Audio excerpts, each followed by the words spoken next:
So now it's time for our first presentation this morning, and our speaker is Geйл Кейg from the UK. Geйл runs the secretariat of the Creative Industries Council in the UK, a very influential professional industry network that collaborates directly with the government. Geyl's an expert in policy development, strategic communications and stakeholder relations, with more than 20 years experience working with national government. Geyl has specialist knowledge and experience of the creative industries, working with everyone from micro businesses to community volunteers, to research bodies, to industry leaders.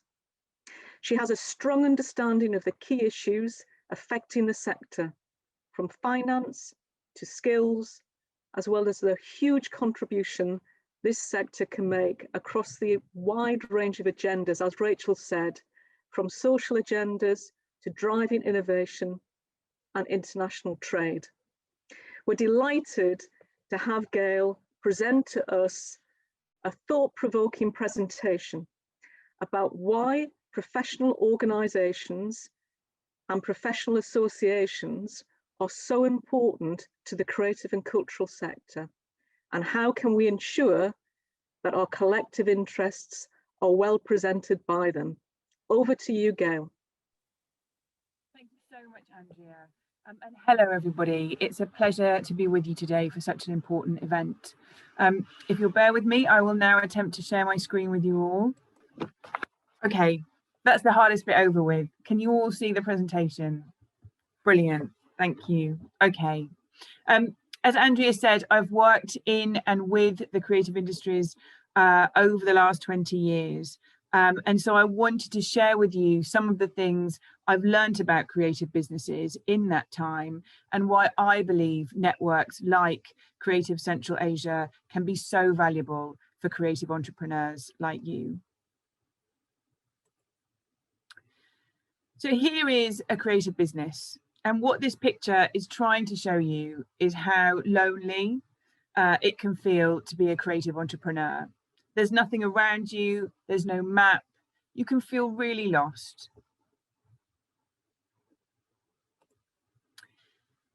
And what this slide is trying to represent is industry. And when you look at industry, it can seem very much like this to a creative entrepreneur. And that's because when policymakers and governments around the world think of industry, they usually think about industries from the 19th century. Coal mines, dockyards, factories, huge geographically fixed units with one boss and maybe hundreds and thousands of workers. And so often policies for industry, from taxes to training programs, fiscal incentives to office space, are shaped around that idea of industry.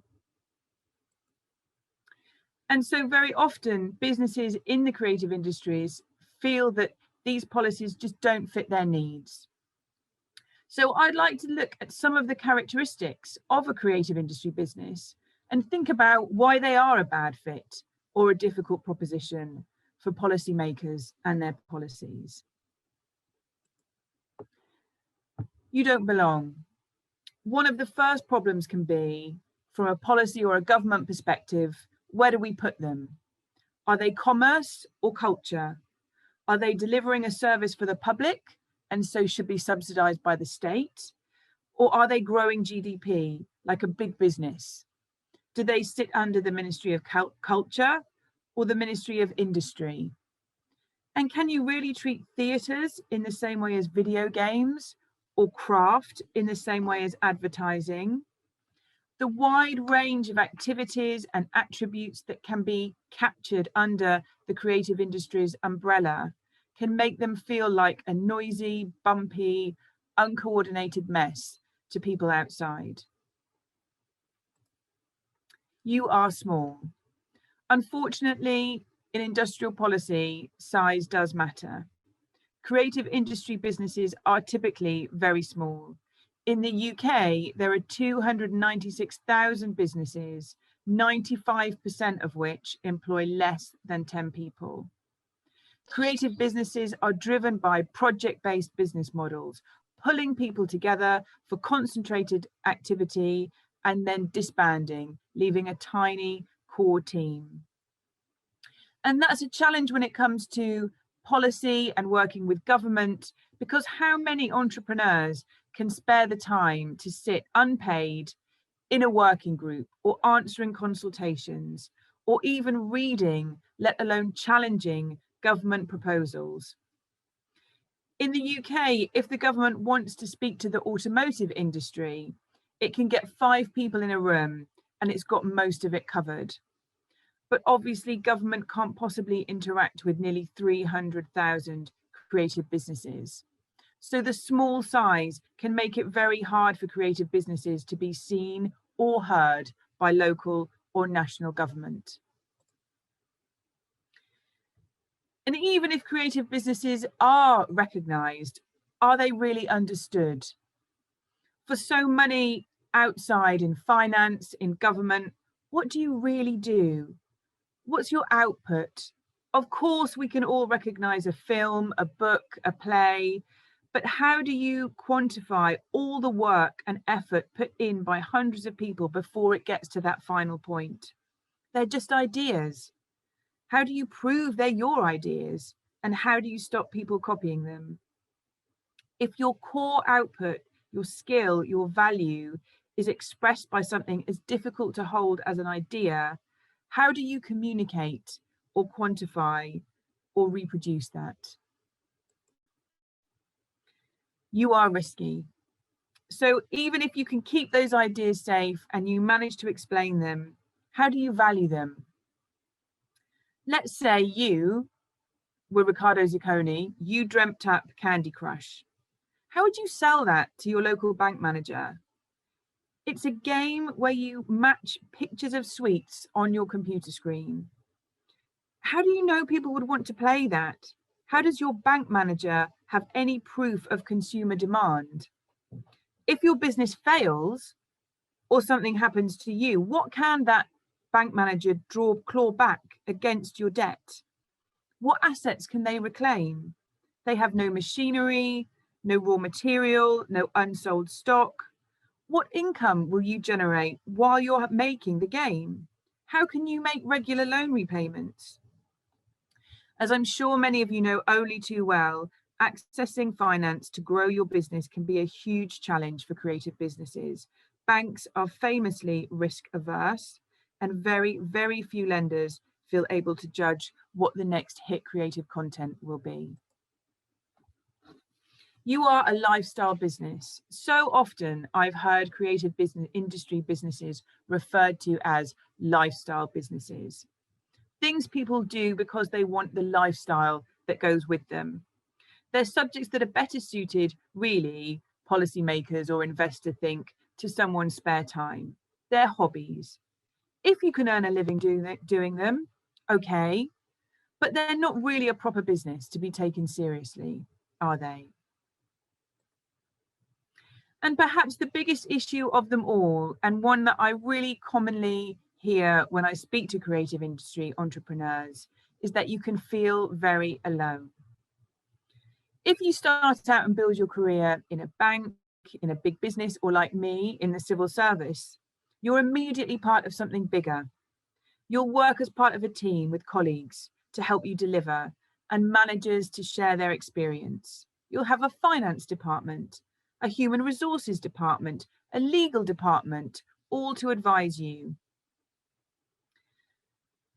There are some enormous creative businesses, of course. The BBC in the UK is one example, but the experience for the vast majority of workers is feeling on their own.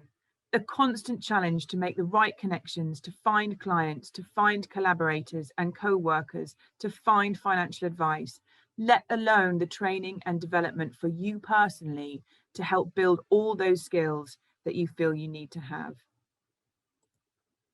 So when we look at all those factors together, it's not surprising if sometimes it can feel really hard to run a creative business.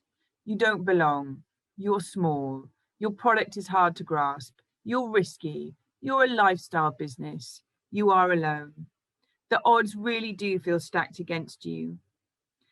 But despite all those challenges, you have one unifying and incredibly powerful added extra that the average business just does not have. You are creative. And in my experience, working with creative people, that means you're passionate, curious, optimistic, resilient. You are driven by new ideas and by your vision. You have an energy that impacts on everyone around you.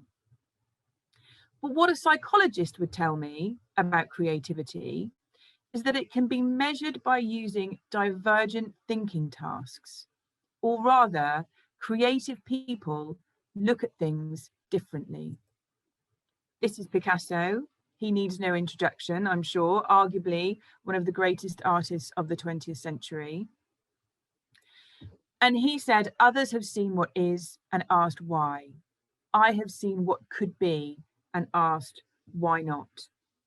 One of Picasso's defining characteristics as an artist was seeing things differently. And that's just one of the things creative industries bring to the world of business, the ability to see things differently and to see possibility. So what I'm going to do now is take another look at those 6 challenges we talked about and see them differently and see within them the possibility.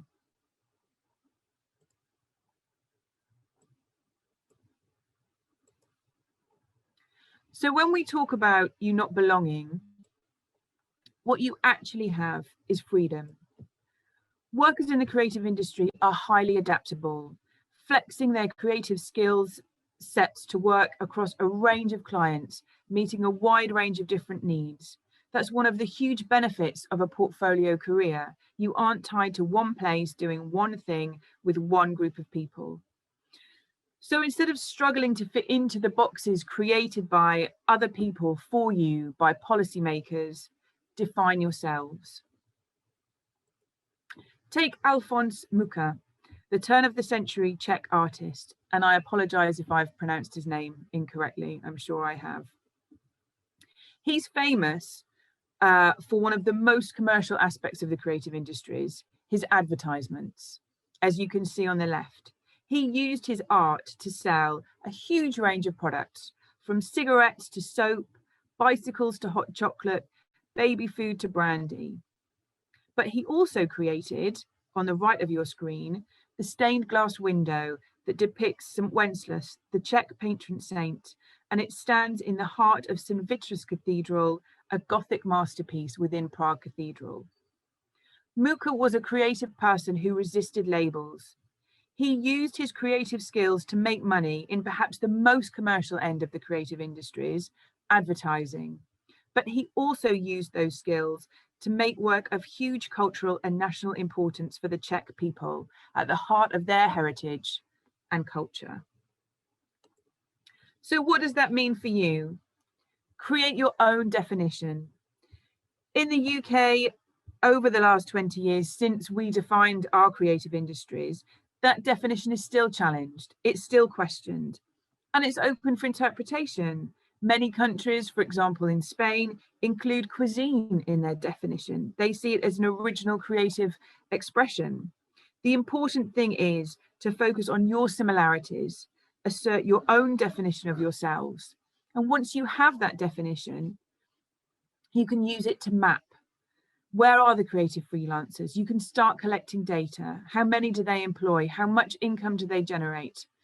And then you have the foundation to explain your value in a range of different ways, and in a way that policymakers understand. When we talk about being small, what we also mean is that creative businesses are flexible, adaptable, unencumbered by bureaucracy and groupthink. And with that agility comes innovation. The creative industries are a highly innovative sector. 55% of all creative businesses in the UK in 2019 carried out research and development, higher than many other sectors of the economy. And when we think of innovation, we often think of Amazon, one of the most innovative and currently the most valuable companies in the world. And in the early days of Amazon, Jeff Bezos, its founder, instituted what he called the 2 pizza rule. It's very simple. Every internal team should be small enough that can be fed by only 2 pizzas. The rationale was a smaller team spends less time managing timetables and informing people and more time doing what needs to be done. That 2 pizza rule was an incredibly important ingredient in Amazon's success because it enabled innovation. And it enabled innovation by operating as a connected network of small, highly innovative units, all under one umbrella. So what does that mean for you? Champion your innate innovation. Small means innovative, and innovative means valuable. Innovation makes you valuable as a sector. Recognize that benefit that you bring to the wider economy because it also stimulates innovation in other sectors. Consumer demand for technology, for example, isn't always driven by the technology itself, but by the desire to access creative content through it. Policymakers and politicians are hungry for innovation because it brings productivity and growth. But policymakers far too often think of research and development as something that happens in laboratories by people wearing white coats. As a sector, the creative industries deserve and should demand access to funding to support them to invest in the research and development they need to unlock greater and faster innovation. Your products can be hard to grasp because they are, in essence, ideas. Your primary assets are intangible. And so many of our established systems like investment markets or industrial policy are still wedded to physical things. Now, you may not fit those models of the past, but you are the future. So as this slide shows, at around the millennium, the value generated by intangible assets, by ideas to the US economy overtook the value of things, of tangible assets. The fourth industrial revolution is founded on the knowledge economy, and innately human skills like creativity are the skills that will withstand automation and artificial intelligence. So what does that mean for you as creative entrepreneurs?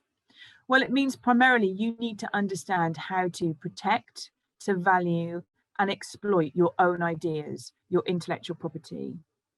You should have the confidence and strength to recognize that you are an industry of the future. And when you're dealing with government and policymakers, you should have the courage to demand a regulatory framework that underpins your intellectual property and enables you to derive from it the value you deserve. You are perceived as risky because it's very hard to establish demand for creative industry products, because creative outputs are in themselves novel. They are new. Creative thinking, back to Picasso, achieves a goal in a way that's not been done before. So on a case-by-case basis, every creative idea looks risky. But if you come together as a sector, the figures start to tell the story for you.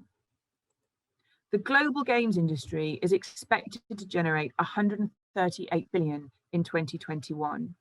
Candy Crush, that incredibly hard to sell idea, has been downloaded 2.73 billion times.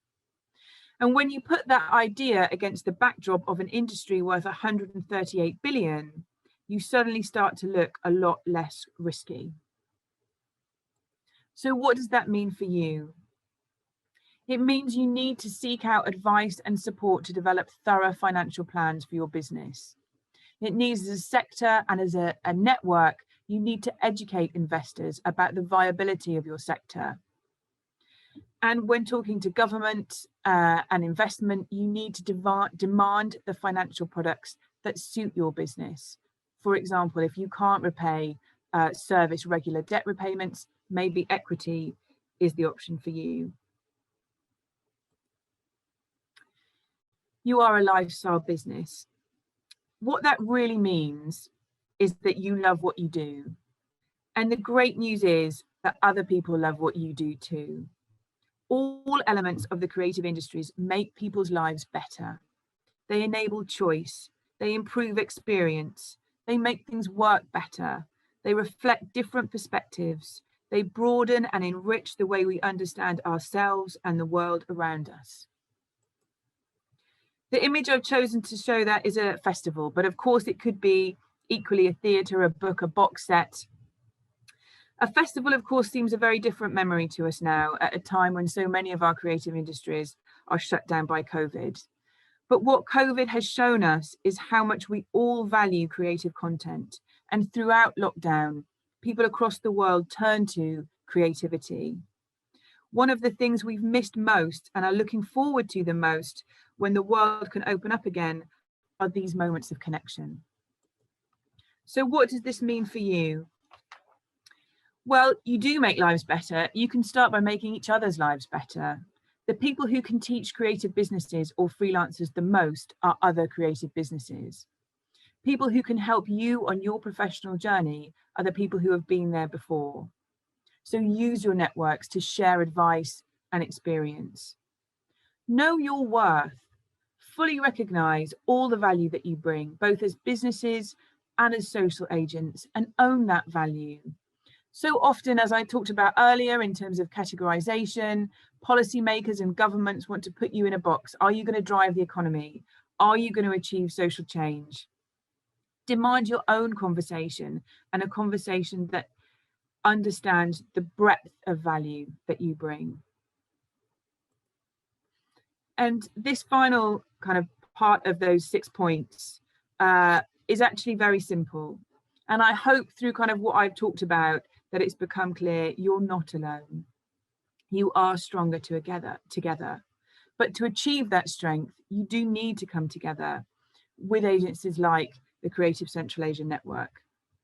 And when I was thinking about how to show that strength in coming together, I thought about nature. And then I hit on swarms.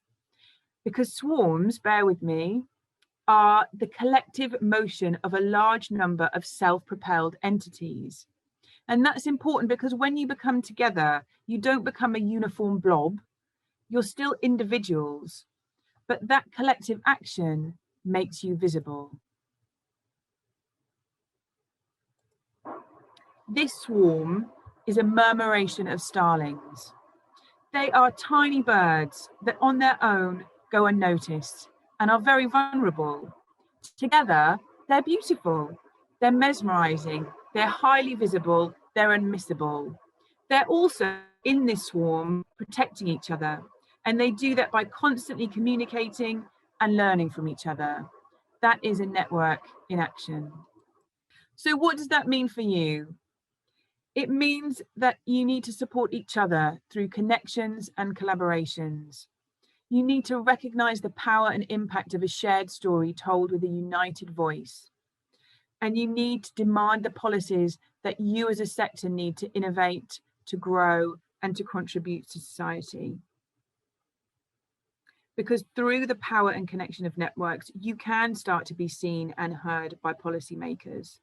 And ultimately, you can start to bend the machinery of industrial policy to be reshaped to meet your needs, whether that's through a strong and effective and enforced IP regime to enable you to protect and exploit your ideas, whether that's enabling access to R&D funding, or whether that's demonstrating the investment returns that a sector can derive.